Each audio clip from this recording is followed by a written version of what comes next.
Santapan Harian Kamis 22 Oktober 2020. Hari ini kita akan membaca Yesaya pasalnya yang ke-12, ayat yang pertama hingga ayatnya yang ke-6. Namun sebelumnya, mari kita berdoa. Betapa kami mencintai firman-Mu dan kami hendak merenungkannya saat ini. Di dalam murninya kasih-Mu Kristus, kami berdoa. Amin. Yesaya 12 ayat 1-6. Pada waktu itu engkau akan berkata, Aku mau bersyukur kepadamu ya Tuhan, karena sungguh pun engkau telah murka terhadap aku, tetapi murkamu telah surut dan engkau menghibur aku. Sungguh Allah itu keselamatanku. Aku percaya dengan tidak gementar, sebab Tuhan Allah itu kekuatanku dan mazmurku. Ia telah menjadi keselamatanku. Maka kamu akan menimba air dengan kegirangan dari mata air keselamatan. Pada waktu itu, kamu akan berkata, Bersyukurlah kepada Tuhan, panggillah namanya.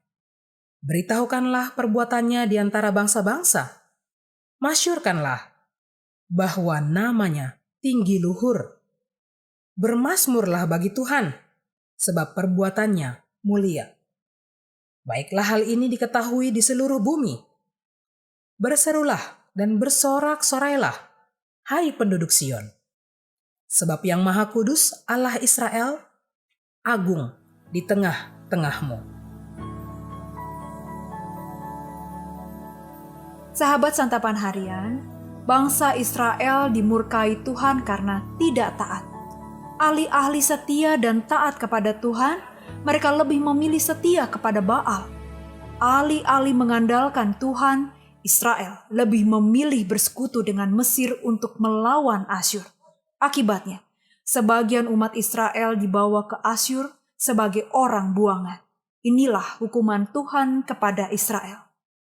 Dalam keadaan terhukum, terbuang, menjadi tawanan dan budak, akan sulit atau hampir mustahil bagi orang untuk bersyukur kepada Tuhan. Tidak demikian dengan Yesaya. Ia tahu kehendak Tuhan. Sekalipun Tuhan murka kepada umatnya dan memberi hukuman, sebenarnya Tuhan sedang memberkati Israel dengan mendidik mereka dan memberi keselamatan.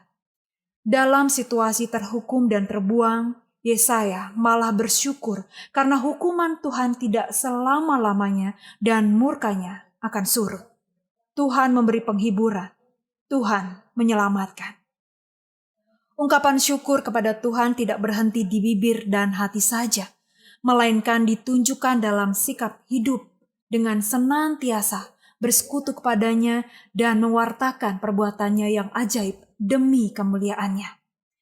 Bersyukur saat hati gembira lumrah dilakukan, seperti seorang anak naik kelas atau berulang tahun, seperti seseorang mendapat kenaikan pangkat atau menempati rumah baru. Namun bagaimana jika situasinya berbeda? Seperti seseorang kehilangan barang miliknya yang berharga, mengalami kebangkrutan, atau terkena PHK, atau mengidap penyakit mematikan, atau bahkan ditinggal orang yang dicintai. Masih dapatkah ia bersyukur? Rasanya sulit. Hal ini diterima bukan sebagai berkat, melainkan hukuman.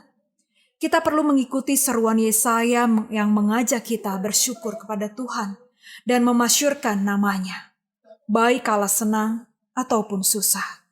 Allah sang sumber keselamatan akan menguatkan kita hingga kita tidak gentar. Perbuatannya yang mulia perlu diwartakan kepada bangsa-bangsa di seluruh bumi. Dengan sukacita, penuh pujian, sudah selayaknya kita selalu bersyukur atas segala berkat-Nya. Mari kita berdoa.